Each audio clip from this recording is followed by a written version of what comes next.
우리는 이제 부흥 시리즈를 마치고 성령 시리즈를 살펴보고 있습니다. 우리가 성령에 대한 이 부분을 우리가 보면서 성령님께서 지금도 우리의 삶 가운데 역사하시고 우리의 모든 삶을 기도하시고 인도하신 분이라고 하는 사실을 우리는 다 알고 있는데, 그 성령님께서 지금도 어떻게 우리의 삶에 구체적으로 역사하시는지 그 부분을 우리가 놓치고 있는 부분들이 많이 있습니다. 이미 살펴본 것처럼 성령님께서 우리 가운데 처음 내주하시는 사건은 예수 그리스도를 구주로 영접한 바로 거듭남의 사건, 그때 성령님께서 우리 안에 오신다고 말씀드렸습니다. 그것을 신학적인 용어로 성령 세례다라고 그렇게 말씀을 했어요.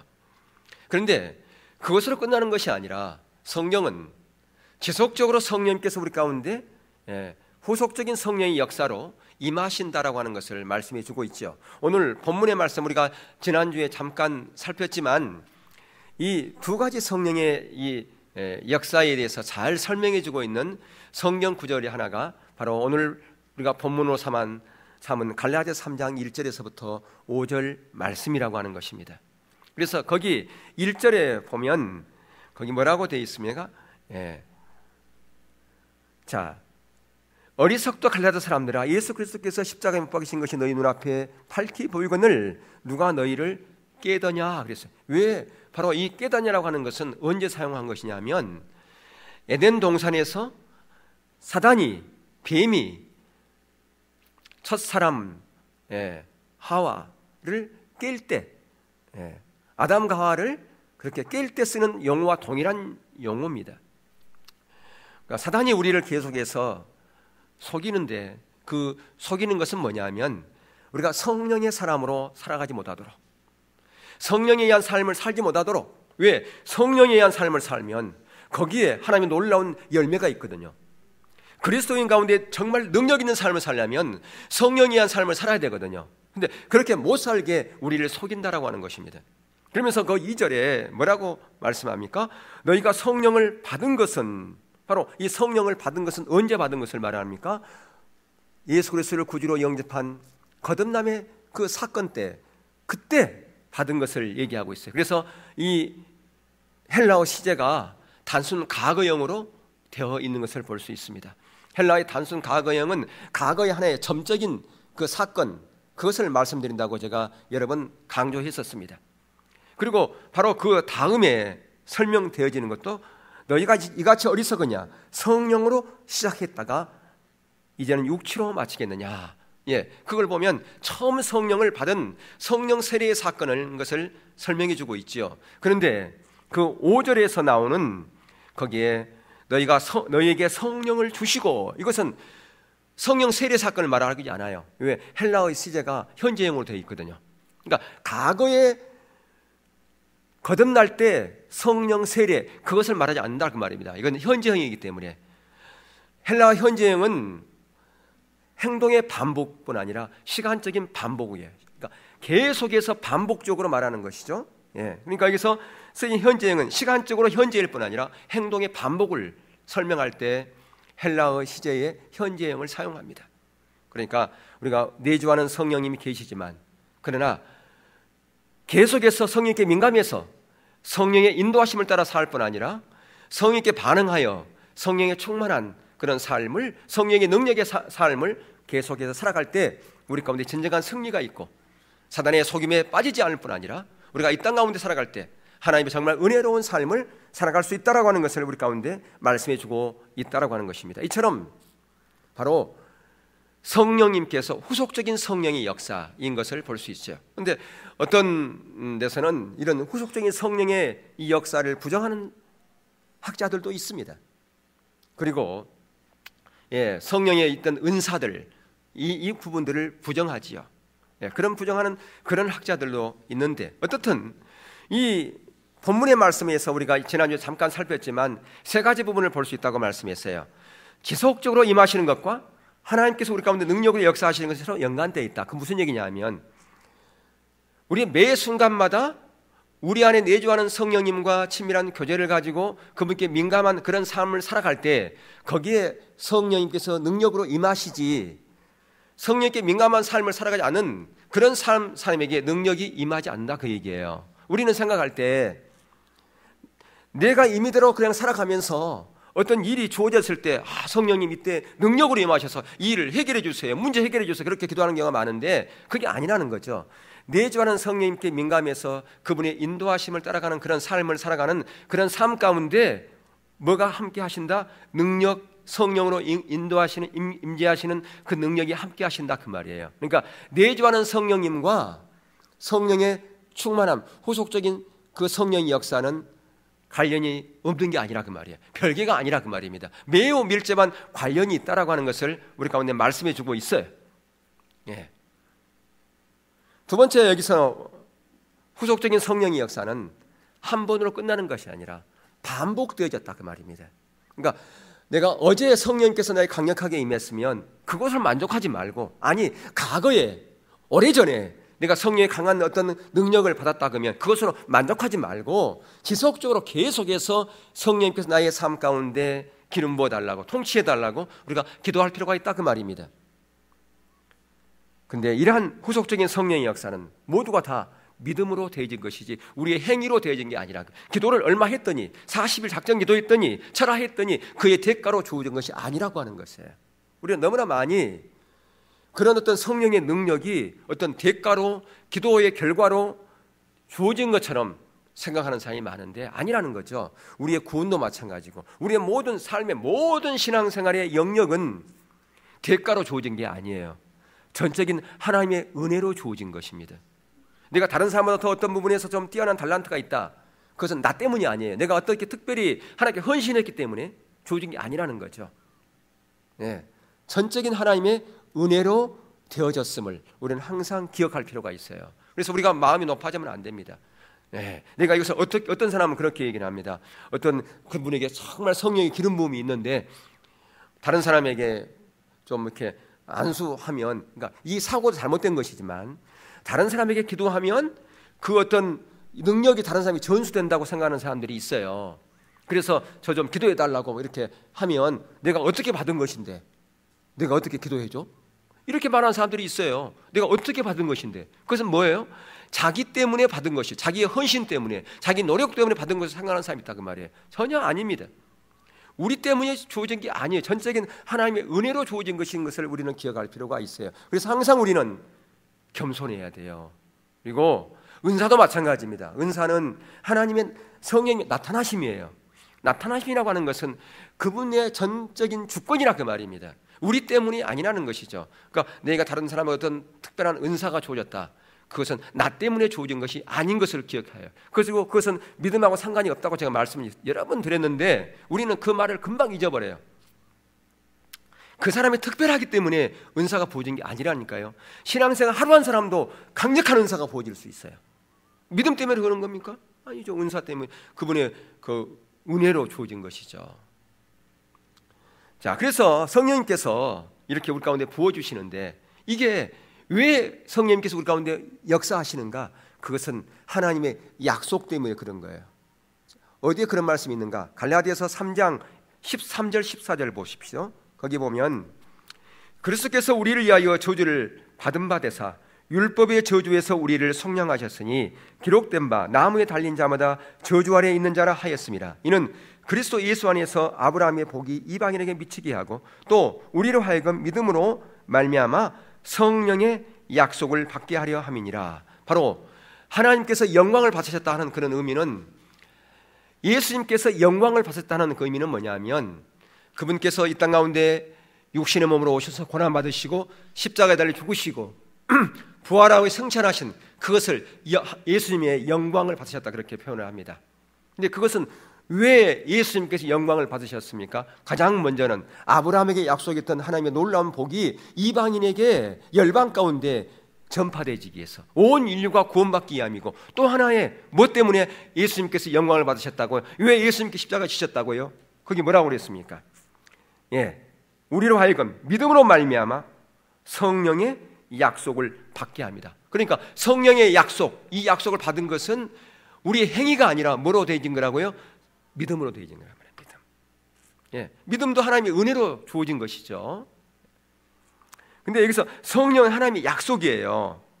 그러니까 이 성령의 약속이라는 것은, 성령의 약속은 성령이 주시는 약속이 아니라, 그 말, 성령이 주시는 약속이 아니라 약속된 성령, 하나님께서 우리 가운데 약속한 성령, 그것을 예수의 영광을 통해서 우리 가운데 주셨다, 그 말이죠. 그러니까 성령 세력뿐 아니라 후속적인 성령의 역사, 그 모든 것도 하나님의 약속 때문에 주어진 것인데, 그것은 무엇을 통해서 그 약속이 실현되어졌어요? 예수님의 십자가와 부활과 승천을 통해서, 하나님의 영광을, 예수님의 영광을 통해서 그 약속이 우리 가운데 실현되어졌다라고 하는 것입니다. 하나님의 약속, 바로 그 성령의 약속이 우리 가운데 실현되어졌다라고 하는 것입니다. 그렇기 때문에 저와 여러분, 구원받은 저와 여러분은 이 땅 가운데 살아가면서 어떤 삶을 살아야 됩니까? 성령에 의한 삶을 살아야 된다라고 하는 것이에요. 그런데 이런 성령의 역사, 이 후속적인 성령의 역사, 이 부분이 잘 설명되어지는 성경 구절이 있어요. 가장 먼저 에베소 1장 17절 말씀을 한번 보겠습니다. 함께 읽겠습니다. 시작. 우리 주 예수 그리스도의 하나님, 영광의 아버지께서 지혜와 계시의 영을 너에게 주사 하나님을 알게 하시고. 자, 이 구절은 우리 잘 아는 것처럼 사도 바울이 에베소 교회 성도들을 위해서 기도하는 내용이잖아요, 그죠? 자, 그러면 이 에베소 교회 성도들은 예수를 안 믿는 사람들입니까? 예수 믿는 사람들입니까? 예수 믿는 사람들이에요. 예수를 영접한 성도들이라 그 말이에요. 예수를 영접한 성도들을 위해서 기도하는 거예요. 무엇을 통해서 알 수, 1장 1절을 보면 알 수 있어요. 이들이 예수 믿는 성도들인지 아닌지를. 1장 1절에 이렇게 되어 있어요. 제가 읽겠습니다. 하나님의 뜻으로 말미암아 그리스도 예수의 사도된 바울은 에베소에 있는 성도들과 그리스도 예수 안에 신실한 자들에게 편지하노니. 보세요. 예수 안에 있는 신실한 자들에게 편지하면서, 그러면서 17절에서 그들을 위해서 기도하고 있지 않습니까? 어떻게 기도하고 있다고요?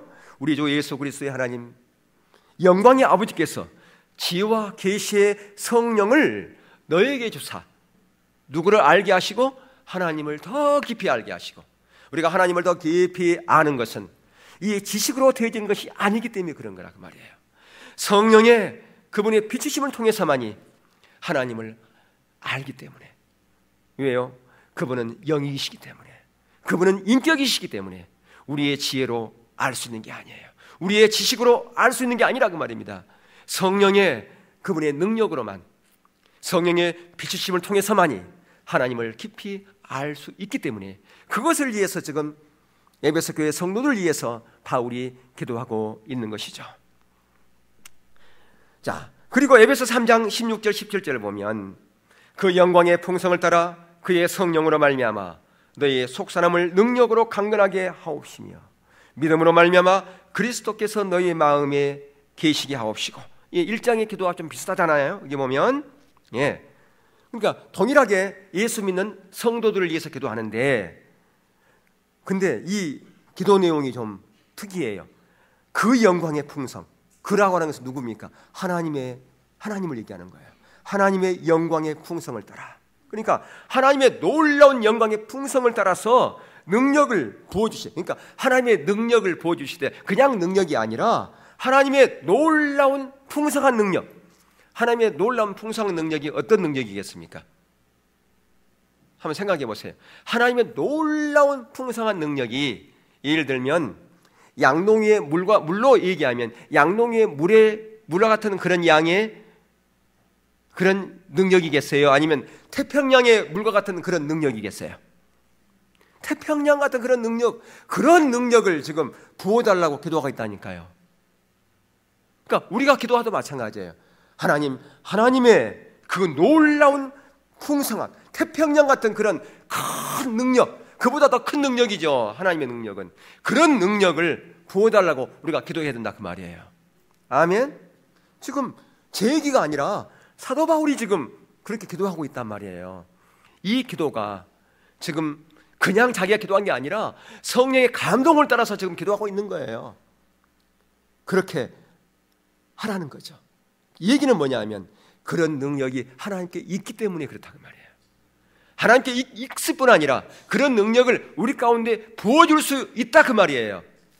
아멘. 어떤 자에게, 구하는 자에게, 사모하는 자에게 그 역사를 하나님께서는 부어주시겠다고 하는 것이 아니겠습니까? 우리가 기도하더라도 그렇게 기도했나니까요.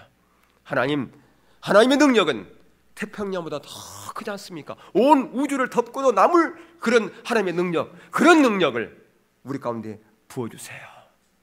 근데 거기 보면 왜 그렇게 하라고요?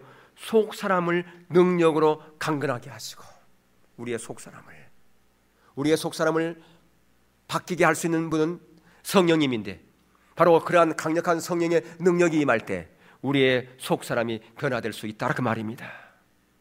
그리고 예수님께서 계속 우리의 삶 가운데, 성령님 마찬가지고 우리의 삶을 주도하시고 인도하시고 그분의 주권 가운데 살아가는 그런 삶이 가능한 것은 성령의 그러한 능력이 우리 가운데 부어져서 우리의 속 사람이 변화되어졌을 때 가능하다고 말이에요. 그래서 그렇게 기도하고 있다, 그 말입니다. 그렇게 기도하는 저와 여러분이 될 수 있기를 주의 이름으로 축원합니다. 자, 또한 성경 구절이 있는데 요한복음 3장 34절에 보면 예수님께서 세례받는 그때 내용이잖아요. 하나님의 보내신 이는 하나님의 말씀을 하나니 이는 하나님이 성령을 한량없이 주심이라. 성령을 어떻게 주신다고요? 한량없이. 자, 그러니까 예수님께서 요단강에서 세례 요한을 통해서 세례받았단 말이에요. 그러면 그때 과거의 사건을 얘기한 거라면 이 주심이라 이 헬라어 단어가 단순 과거형으로 쓰여 있어야 돼요. 근데 현재형으로 쓰고 있거든요. 그 얘기는 뭐예요? 예수님의 모든 삶 가운데, 사역 가운데 성령님께서 어떻게 한다고요? 지속적으로 계속해서 뭐 했다는 겁니까? 부어줬다, 그 얘기 아닙니까? 그 얘기를 하고 있는 거예요. 한량없이 주심이니라. 근데 그냥 준 게 아니라 한량없이 주시되, 과거에 한 번 끝난 것이 아니라 예수님의 삶과 사역 가운데 계속해서 그렇게 성령님께서 그렇게 부어줬다, 그 말입니다. 그래서 예수님께서 사역하는 그 모든 사역이 누구의 사역이었다, 그 말이에요? 성령님께서 뒷받침해주는 사역이었고 성령의 능력의 사역이었다고 하는 것을 볼 수가 있다, 그 말이에요. 그래서 예수님께서는 지속적으로 성령께 민감해서 성령님의 주도를 받으시고 그분의 인도를 따라서 갔다고 하는 것을 우리는 요한복음 5장 19절에서 우리 잘 아는 것처럼 나는 아무것도 스스로 뭐 했다? 할 수 없다 그러잖아요. 나는 아버지께서 하신 그것만을 보고 내가 할 따름이다라고 강한 부정을 하고 있어요. 강한 부정이에요, 영어 성경 보면. 그리고 14장 10절에 보면 나는 아버지 안에 있고 아버지는 내 안에 계신 것을 네가 믿지 않느냐? 내가 너에게 이르는 말이 스스로 하는 것이 아니라 아버지께서 내 안에 계셔 그 일을 하시는 것이니라. 그렇게 말씀했어요. 이것은 바로 성령님께 민감해서 성령님의 인도로 따라서 하는 모든 예수님의 공생의 사역이었다, 그것을 말씀해 주고 있다, 그 말입니다. 그러면서 예수님께서 저와 여러분에게 그런 삶을 살라고 말씀하시면서 한 비유를 들어요. 그게 바로 요한복음 15장에서 무슨 비유입니까? 포도나무에 비유지 않습니까? 바로 우리가 가지인, 우리가 예수님께 붙어있는 삶, 바로 우리가 예수님 안에, 예수님이 우리 안에, 다시 말하면 인 크리스토, 헬라어는 엔 크리스토라고 되어 있는 예수님 안에 살아가는 삶, 그 살아가는 삶을 살아갈 때 거기에 놀라운 성령의 능력, 성령의 아름다운 열매들이 맺힐 수 있기 때문에 그 말이에요. 거기에 있을 진정한 소망이 있고 기쁨이 있는 거라, 그 말입니다. 자, 그런데 이러한 예수님의 사역, 예수님의 그런 능력, 우리는 예수님의 제자이기 때문에 동일하게 그런 능력을 받아야 될 뿐 아니라 그런 예수님의 길을 가야 되는 것이죠. 그런데 이 후속적인 성령의 역사, 한량없이 예수님께 부어졌던 그 후속적인 성령의 역사, 그 성령의 역사를 우리가 고대해야 되고요, 그것을 위해서 기도해야 됩니다. 그런데 이 후속적인 성령의 역사, 다시 말하면 성령 충만이 두 가지가 있다고 하는 거예요. 후속적인 성령의 역사, 성령 충만은 두 가지가 있어요. 첫 번째는 뭐냐면 성령의 온전한 통치에 들어가는 성령 충만이 있고, 강력하게 능력으로 임하시는 성령 충만입니다. 강력한 능력으로 임하는 성령 충만, 오순절 마가다락방에 임했던 그 강력한 그 능력으로 임한 성령 충만이에요. 그게 바로 뭐냐? 우리가 기도하고 있는 하나님의 부흥이에요. 하나님의 부흥. 하나님의 부흥이 1907년에 평양에 임했죠. 강력한 능력으로 임했잖아요. 그게 하나님의 부흥이라 그 말입니다. 바로 그러한 하나님의 부흥을 우리는 고대하고 있어요. 그러한 하나님의 부흥이 이 땅 가운데 임하기를 위해서 기도합니다. 우리가 그것을 위해서 기도해야 될 뿐 아니라 더 먼저 뭘 위해서 기도해야 되느냐? 성령의 온전한 통치 가운데 들어가는 그러한 성령의 충만함을 가질 수 있기를 위해서 우리가 기도해야 된다 그 말이에요.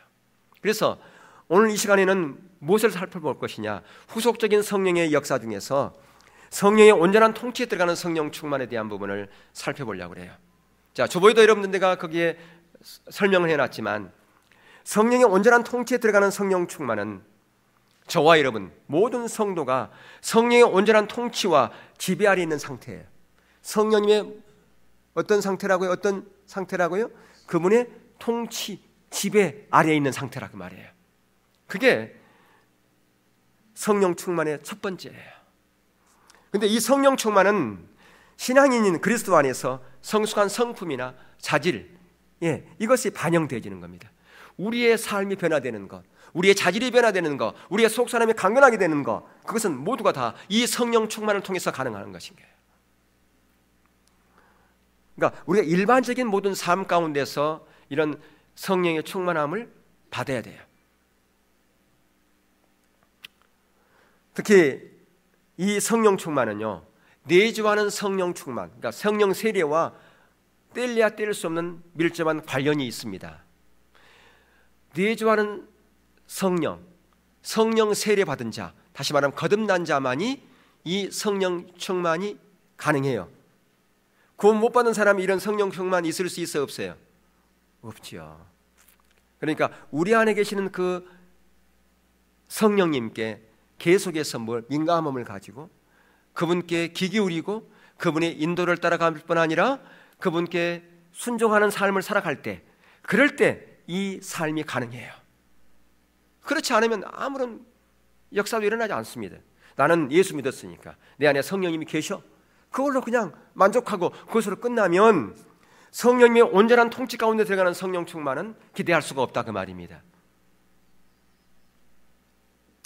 그래서 날마다 우리가 하나님이 예비하신 놀라운 성령의 열매, 승리, 이런 것을 경험하려면 바로 성령님을 인정하고 그분께 예민하여 그분께서 말씀하시는 것을 우리가 지키고 순종하는 자리로 갔을 때, 그럴 때 놀라운 승리가 있고요, 성령의 놀라운 아름다운 열매를 맺게 될 수 있다라고 하는 것이에요.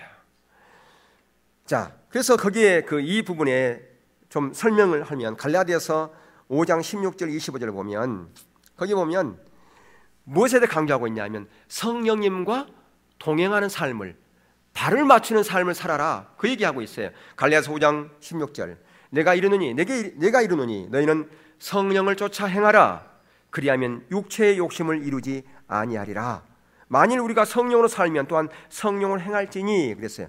자, 성령으로 쫓아 행하면, 그리하면 우리의 육체의 욕심을 이루지 아니한다, 그렇게 말씀하면서, 그러면 성령을 쫓아 행하는 그 비결이 뭐냐? 그것은 성령으로 행해야 된다, 그렇게 얘기하고 있어요. 근데 이 행할진이라고 하는 이 헬라어 이 의미가 두 사람이 발을 맞춰 간다, 그런 의미예요.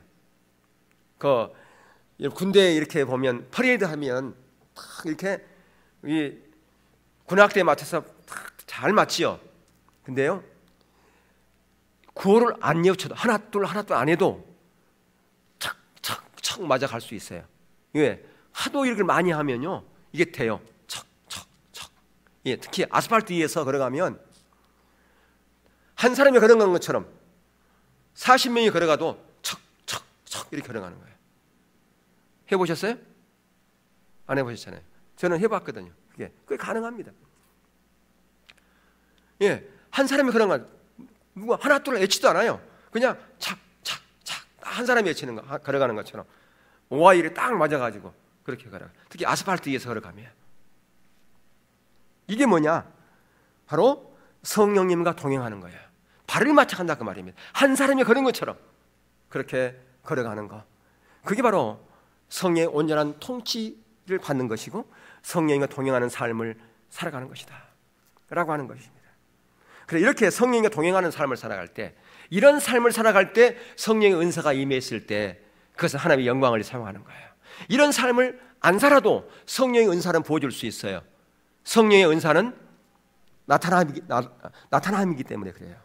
그러니까 성령의 은사는 어떤 대가로 주어지는 게 아니란 말이에요. 사모하면 다 준다고 그랬어요, 성령의 은사는. 그러니까 이런 삶을 안 살아도 자기 임의로 살고 자기 욕망을 따라 살아가는 사람에게도 성령의 은사는 부어진단 말이에요. 근데 어떤 자에게 성령의 은사가 부어져야 되느냐? 이렇게 성령님과 동행하는 삶을 살아가는 사람에게 성령의 은사가 부어졌을 때 그 은사를 바르게 활용할 수 있다 그 말이에요. 하나님의 영광을 위해서 자기 유익을 구하는 것이 아니라 다른 사람의 유익을 구하고 교회에 덕을 세우고 다른 사람을 섬기는 일에 사용하게 되는 것이에요. 그러니까 우리가 은사를 구해야 돼요. 왜? 그것은 연장이기 때문에, 주님의 일을 하기 위한 연장이기 때문에 성령의 은사를 구해야 됩니다. 구하되 가장 먼저 뭘 먼저 구해야 되겠습니까? 내가 성령의 온전한 통치 가운데 들어가기를 위해서 먼저 구해야 되겠지요. 그런 가운데서 성령의 은사를, 주님, 내가 주님의 일을 이런 게 보이는데 내가 주님의 일을 하려고 하는데 내가 능력이 없어요. 저에게 능력이 필요합니다. 저에게 달란트가 없어요. 저에게 은사 부어주세요. 그런 가운데서 우리가 구해야 되지 않겠습니까? 그랬을 때 하나님 나라가 아름답게 세워지는 것이고 교회가 세워지는 것이고 주님의 일을 저와 여러분을 통해서 이루는 것이죠. 더 나아가서 이 성령 충만에 대해서 또 잘 설명해 주는 그 말씀이 사도행전 에베소 5장 18절에서부터 21절입니다. 자, 에베소 5장 18절에서 21절, 이것은 술 취하는 것과 대조해서 하는데, 자, 우리 한번 읽어볼까요? 시작. 술 취하지 말라. 이는 방탕한 것이니 오직 성령의 충만을 받으라. 시와 찬미와 신령한 노래들로 서로 화답하며 너의 마음으로 주께 노래하며 찬송하며 범사의 우리 주 예수 그리스도의 이름으로 항상 아버지 하나님께 감사하며 그리스도를 경외함으로 피차 복종하라. 예, 지금 술 취하는 것과 대조하고 있지 않습니까? 여러분, 술 취하면 어떻게 돼요? 술의 영향력 아래 들어가는 것이죠. 술의 지배를 받는 것이에요. 처음엔 자기가 술을 먹고 있지만 술이 자기를 먹어버리는 거예요. 이게 술의 지배를 받는다, 그렇게 얘기할 수 있어요. 그러니까 자기 임의로 행동하지 않아요. 술의 지배를 받아 살아간다 그 말이죠. 반대로 성령에 취하면 누구의 지배를 받아요? 성령의 지배를 받나요? 성령이 원하신 대로 그분의 뜻대로 우리가 행동할 수 있는 것이죠. 그게 바로 뭡니까? 성령에 취하는 거라 그 말이에요. 성령의 지배를 받는 것이다, 그렇게 말씀하고 있어요. 근데 이렇게 성령의 통치를 받고 성령의 지배를 받는 그런 성령의 충만함 가운데 있을 때에 성령의 아름다운 열매들이 맺게 된다, 그걸 지금 여기 말씀해 주고 있어요. 4가지의 열매예요. 어떤 열매입니까? 가장 먼저 성도들이 쓰는 시와 찬미와 신령한 노래들로 서로 화답하게 될 것이다. 여러분, 시와 찬미와 신령한 노래도 서로 화답하는, 어떻게 화답합니까? 우리가 이 종목기도 하다 보면 이런 신령한 노래들이 막 되어지잖아요, 그죠?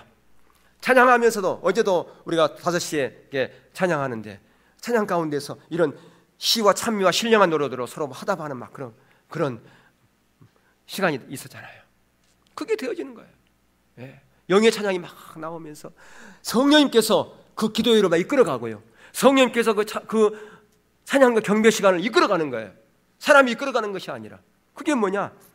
시와 찬미와 신령한 노래로 서로 화답하는 거라 그 말이에요.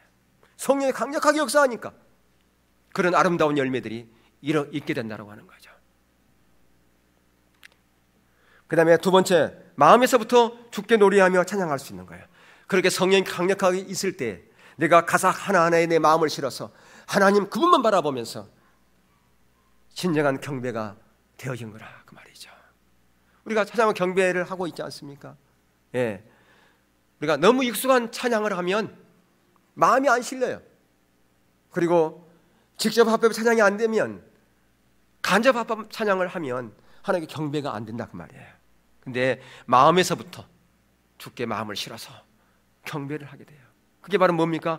성령의 아름다운 열매라 그 말입니다. 성령의 지배를 받으면 그런 일들이 일어난다라고 하는 거죠. 그러니까 우리가 예배 시작과 동시에 참 경배를 드리는데 그런 경배의 어떤 형태를 한다고 그래가지고 이게 되는 게 아니에요. 성령의 기름 부음이 강력하게 임할 때 이게 가능하다고 말이죠. 그래서 우리 교회 가운데 이렇게 성령의 강력한 기름 부음이 더 부어질 수 있기를 저는 원하고 있고요. 우리 모두가 그것을 위해서 더 사모하고 우리 한 사람 한 사람이 그 성령의 지배를 받기를 더 구해야 될 것입니다. 그리고 세 번째, 모든 일에 우리 아버지 하나님께 감사하게 된 거예요. 환경을 뛰어넘어서 감사하게 됩니다. 기쁨이 넘칩니다. 그리고 네 번째, 그리고 그리스도를 경외함으로 피차 복종하게 돼 있어요. 순종하는 삶을 살게 된다 그 말입니다. 그런데 이러한 순종, 이런 성령의 충만한 삶을 살아가되 이것이 하나님의 명령이에요. 이게 명령형이에요. 성령의 충만함을 받으라 그렇게 돼 있어요. 성령의 충만함을 받으세요가 아니고 성령의 충만함을 받았으면 좋겠습니다가 아니라 성령의 충만함을 받으라라고 명령형으로 성경은 우리 가운데 말씀하고 있다라고 하는 거예요. 예. 그러니까 성령의 통치 가운데 주님의 그 주권 가운데 살아가는 그 모든 것은 성도의 기본적인 권리가 아니라 성도들이 가져야 될 자세라 그 말이에요. 하나님의 명령이기 때문에. 예. 의무라 말이에요. 의무. 그래 의무예요. 왜? 하나님의 명령이니까. 주님의 명령이니까 그것은 의무잖아요.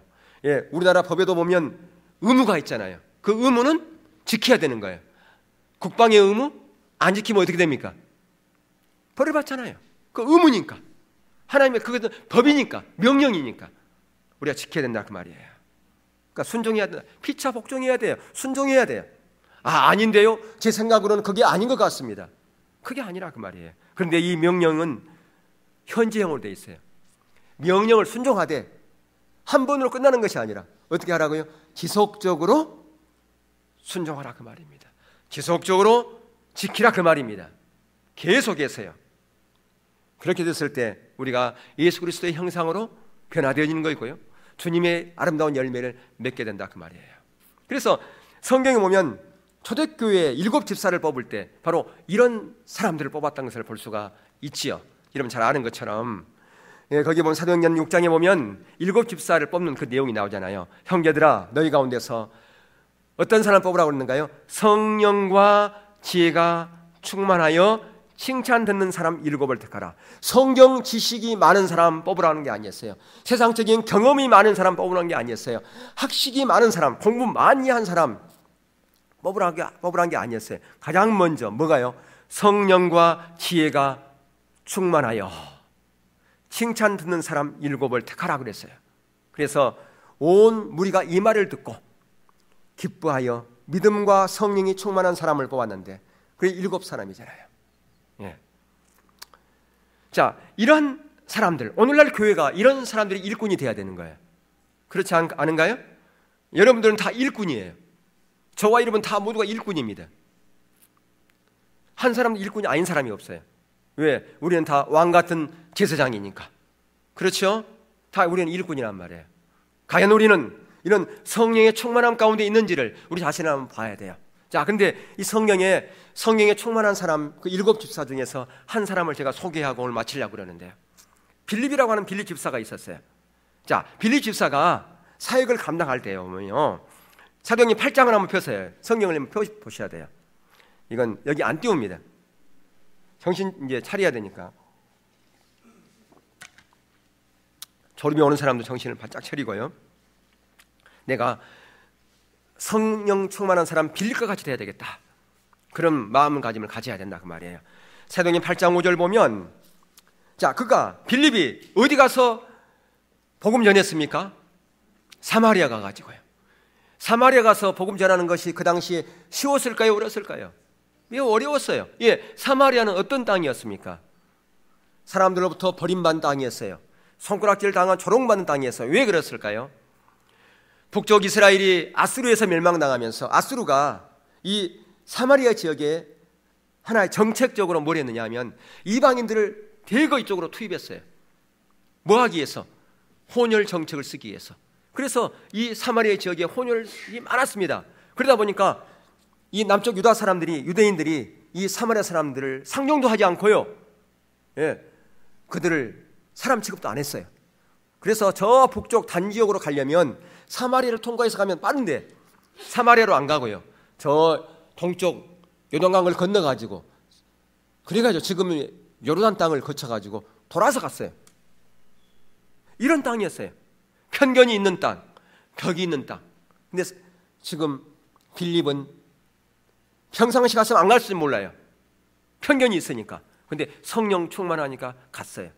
성령 충만한 사람은 편견의 벽을 무너뜨리는 사람이에요.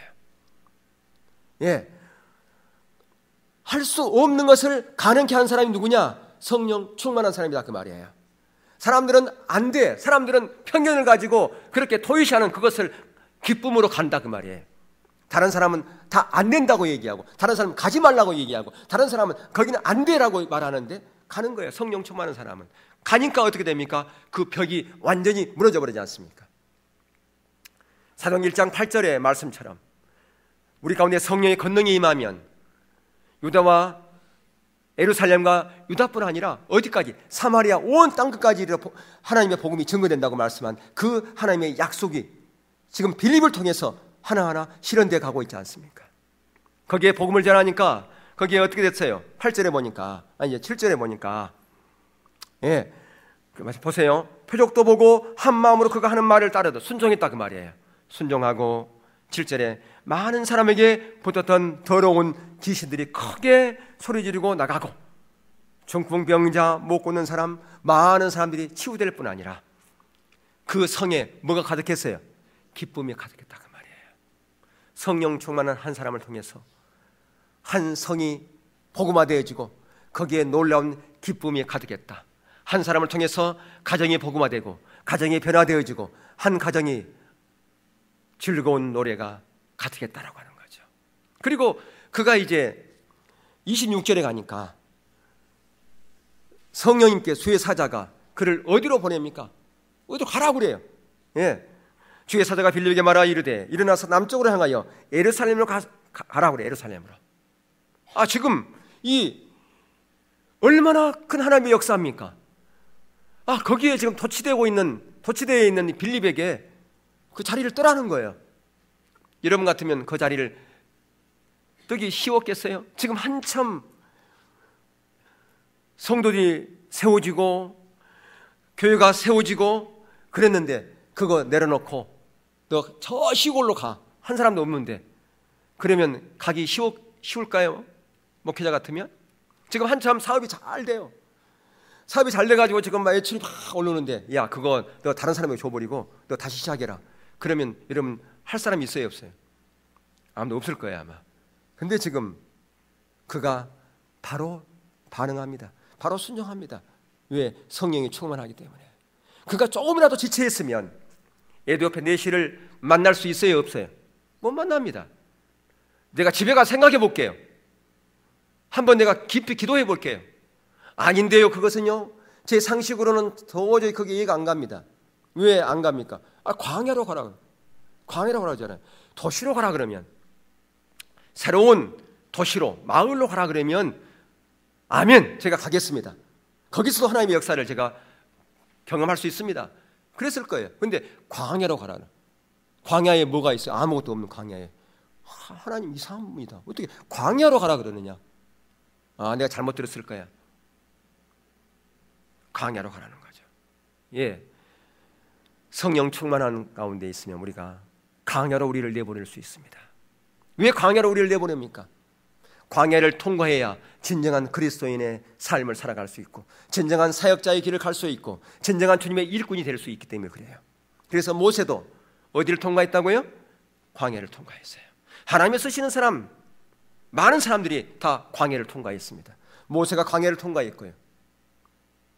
바울도 그랬고 다윗 왕도 광야를 통과했어요. 이스라엘 백성들이 가나안 땅 들어갈 때 광야를 통과했습니다. 우리를 연단시키고 광야에서는 누구만 바라봅니까? 주님 한 분만 바라볼 수, 주님 한 분만 바라보도록, 다른 거 못 보도록, 하나님만 의지하고 하나님만 신뢰하고 하나님만 보도록 광야로 우리를 내몹니다. 우리를 거기서 우리를 믿음의 훈련을 시키는 것이죠. 그렇게 순종에 갔을 때 어떤 역사가 일어났습니까? 어떤 축복이 그에게 임했습니까? 만남의 축복이 있었어요. 누구를 만났습니까? 에디오피아 내시죠. 그러니까 내시로 되어 있지만 장관이에요. 장관. 예, 재무부 장관이라 그 말이에요. 오늘날 말하면 어느 나라에 에디오피아의 재무부 장관을 만난 겁니다. 그가 지금 무슨 성경을 보고 있으면 이사야서를 보고 있는데 예수님에 대한 예언에 대한 내용이 나오는데 그 의미를 모르고 있는 거예요. 그런데 이 빌립이 그 이사야서의 내용을 설명해 주죠. 당신이 보고 있는 그 성경의 그 예언은 바로 예수 그리스도를 말한다. 그래서 그가 거기서 세례를 받지 않습니까? 그리고 그가 보세요. 39절에 둘이 물에서 올세 주의 영이 빌립을 이끌어간지라 내시는 기쁘게 길을 가므로, 기쁘게 너무너무 기뻤어요. 그래서 그 한 사람 이 내시가 예수 그리스도를 구주로 영접함으로 말미암아 에디오피아가 복음화되는 그런 놀라운 하나님의 역사가 있지 않습니까? 그렇습니다. 하나님의 역사는 한 사람을 통해서 이루어진다. 어떤 사람, 성령의 충만함 가운데서 하나님이 말씀하신 것을 순종하는 자, 그것이 어떤 환경에 있든 간에 순종하는 자, 그런 자를 통해서 하나님의 일들은 이루어진 것을 볼 수가 있습니다. 또한 성경에 보면 성령이 충만한 사람 여러 사람들을 소개하고 있는 것을 볼 수가 있어요. 사도행전 11장에 보면 바나바가 나오죠. 바나바는 착한 사람이요 성령과 믿음이 충만한 자라 이에 큰 무리가 죽게 더하더라. 또 사도행전 13장에 50절부터 보면 이대 유대인들이 경건한 기부인들과 그 성내 유력자들을 선동하여 바울과 바나바를 핍박해 하여 그 지경에 쫓아내니 두 사람이 저희를 향하여 발에 티끌을 떨어버리고 이고니온으로 가거늘 제 아들은 기쁨과 성령이 충만하더라. 예, 지금 이 제 아들은 핍박 가운데서도 고난 가운데서도 뭐가 임했다고요? 성령이 충만했다, 기쁨이 충만했다, 그렇게 우리에게 소개해주고 있지 않습니까? 그렇습니다. 성령이 충만하면 환난 가운데서도 감사가 넘치고요 기쁨이 넘쳐요. 핍박 가운데서도 어려운 환경 가운데서도 불평이 아니라 근심이 아니라 기쁨이 넘치고 감사가 넘친다 그 말입니다. 힘들고 지쳐있을 때에도 성령 충만하면, 성령의 온전한 통치 가운데 있으면 두려움이 아니라 소망이 넘치고요 기쁨이 넘치고 감사가 넘칠 수 있다 그 말이죠. 원하기는 저와 여러분의 모든 삶 가운데 이런 성령의 온전한 통치 가운데 성령의 충만한 가운데 있음으로 말미암아 여러분의 모든 삶의 환경을 뛰어넘어서 온전한 기쁨과 감사가 넘치는 그런 삶을 살아갈 수 있기를 주의 이름으로 축원합니다.